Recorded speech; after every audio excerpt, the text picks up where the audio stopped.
Since this year is just about over, I thought it'd be kind of fun if we, took a look back at some of the budget knives that were released throughout 2021. And for those of you that maybe didn't notice, yeah, there was a ton of them.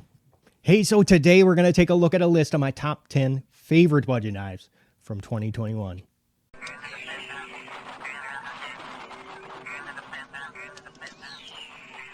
Hey, and if this is your very first time here, thank you so much for stopping by. My name is Jay. Go ahead and consider clicking on that subscribe if you're looking for knife reviews that get right to the point. All the links to buy and the prices and even coupon codes will all be listed for you down in the description. All right, let's get things going with number 10. I got from Boker Plus. This is the Bonfire.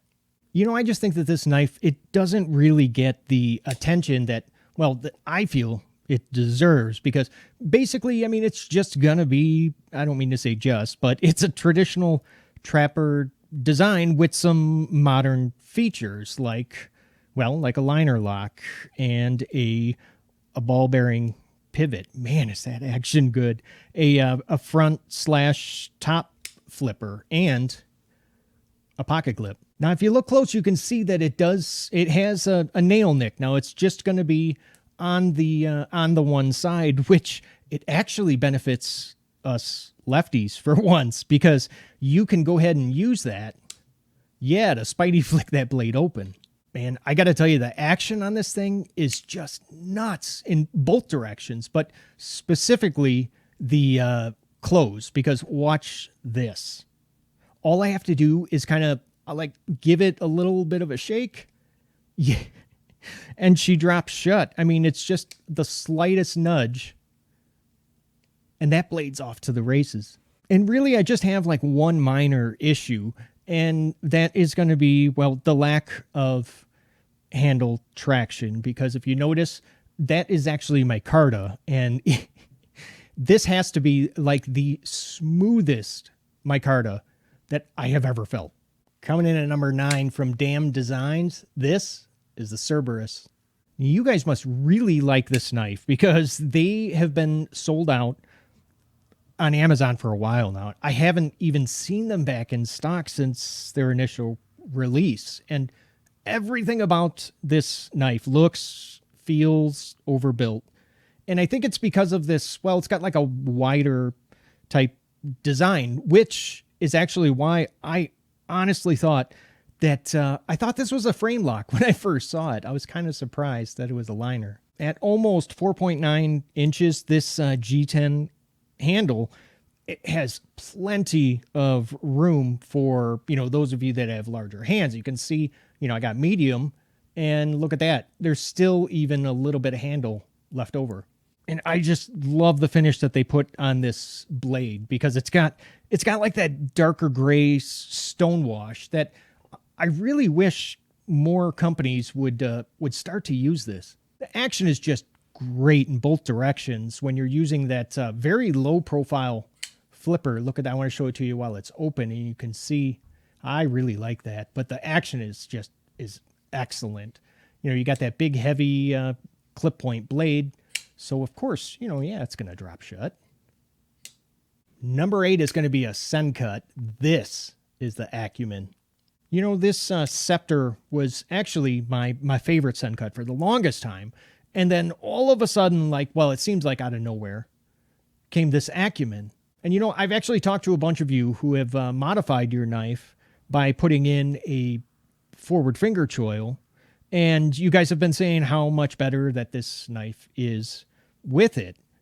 I still just kind of wish that this would have been done at the factory, because the only reason I haven't done that modification yet is because of this black blade finish. I'm worried that I won't like, looking at that exposed metal once I cut that choil in there. And I sure wouldn't mind seeing maybe a CIVIVI or, how about a Wee knife version of this? But then again, the price would most certainly go up, because it would, they'd be using higher end materials. But I don't know. What do you think? Do you think the price should just stay right where it is, having the 9CR18 MOV steel, or would you rather pay maybe a little bit more money and for the upgraded materials?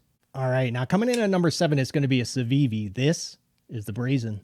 Now, I absolutely just love the micarta version with the with this Damascus blade, but unfortunately, that the price is a little bit too high, to consider it a budget knife. But this one in G10 with the 14C 28N blade, I really think it's a decent value, even though I know, the design, might not be the most exciting out there. But regardless of which one you decide to get, whether it's this one in G10 or the micarta, either one of them, the action is going to be fantastic. I mean, and they really did make sure that this knife kind of appeals to a larger demographic because, well, not only do we get you get that 2-position deep carry clip, so for lefties and righties, but, if you're not feeling this drop point blade shape, that's okay because you can also get it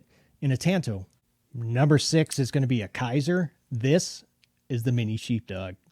All right, so as far as I'm concerned, this is a thumb hole version. I think is probably the best sheepdog out there because for me it turns what used to be a like a 3-finger grip into a solid 4.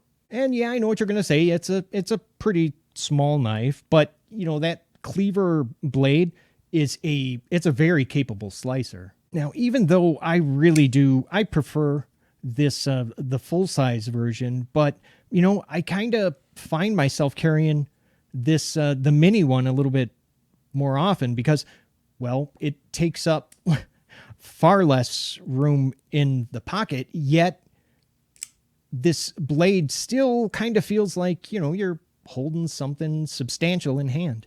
Number 5, how about a KUBI? This is the KU 322. I got to tell you that this is probably the best drop shut action out of everything else on this list. I mean, watch this.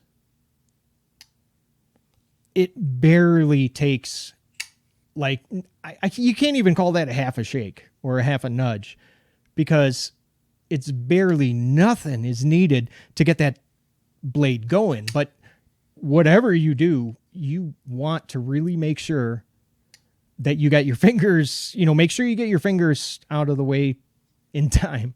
One of the things that I love about this knife is, well, that kind of that thumb hole access, because if you notice, I don't have to use any kind of wrist.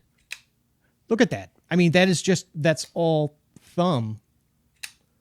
And that is just because of the generous access that they give us to that thumb hole. Now, I got to warn you though, if you're somebody that maybe has kind of smaller hands, this knife, it may not be right for you because yeah, that handle really is kind of wide, but how great would that be if a KUBI went ahead and made like an S30V version or a M390 blade steel? Because we know they can do it because they have already with other knives. Number 4 comes from Ganzo Firebird. This is the FH41S. Now, for those of you that don't know, this is going to be, well, this is the mini version of one of my all-time favorite Ganzo knives, the FH41. So, of course, I'm going to love the smaller version. I mean, it has just about everything, just like the full size. I mean, it's got the looks, it's got the action. Let me show you that action, by the way. And yeah, the price. But that blade drops shut like, you see that? Like it's riding on air. And the deployment, I still can't fail it. And believe me, I've been trying, and I think that it was a great idea to go ahead and shrink this one down a little bit, because now it gives, people that live in areas with blade length restrictions, the chance to experience this design. And I'm pretty sure that I'm going to end up putting on a forward finger choil just like I did. I did the very same thing with the full size. Coming in at number 3 is going to be a acidifying. This is the ST119. Up until about a week or two ago, this ST102 was the acidifying on this list. But I then got my hands on this ST119, and man, everything has changed. I mean, I haven't been able to put this thing down since I got it. I mean, yeah, the action, well, see for yourself. Yeah, it is just that good. And to be honest, I mean, if you look at the two blades, so the 102 and the 119, they both have very similar blade shapes, but I think this thumb hole, that second deployment option, is kind of what pushed the 119, over the top for me. I just wish I could figure out what these knife manufacturers, what do they have against a forward finger choil? Because I think that this knife, I really do think that it could have used one. Now, two things that could be potential issues for some of you. The first one, and they're not huge deals. They're pretty minor, but the first one's being, well, the pocket clip. It's just going to be, just the one position. And then that handle thickness, you're looking at about 0.60 inches. But hey, if you guys trust my judgment, even, just a little bit, go and pick up one of these, because I promise you, you will not regret it. All right, number 2. How about a petrified fish? Yeah, that is the beluga. There's actually a few petrified fish knives that really could have easily made this list, because I'm telling you, that company has just been on fire this year. But this is another one that really could potentially lop off a finger, if you're not careful when you're closing it, because of how fast that blade just drops. And when you look at this, you can clearly see it's a very simple design, but in a good way, like that, kind of like that less is more type of thing. Now, maybe you're somebody that doesn't really care for front flippers, and hey, I get that, but I rarely use this thing. I pretty much just open the blade using that fuller. I have to say I do that probably about 95% of the time. All right, you ready to see it? My number 1 budget knife from 2021 is going to be a CRKT. That is the Pilar 3. This knife, it came out pretty early in the year, and I had already had it picked as one of my favorites for 2021, and yet, well, here it is. And just like that KUBI from earlier, access to the thumb hole here is very good. And why, as a lefty, considering this is a frame lock, because, for a lot of lefties, that can be trouble, because when we're trying to open the blade, we're also pushing on that frame lock. But no, the way that this is designed, access to that thumb hole is good, and it requires no wrist flick.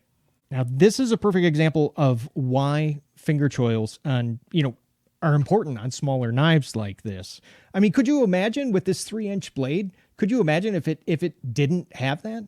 But hey, let's not stop there, because I would love to know, what are some of your favorite budget knives from 2021, or just some of your favorite knives? Go ahead and let us know down in the comments.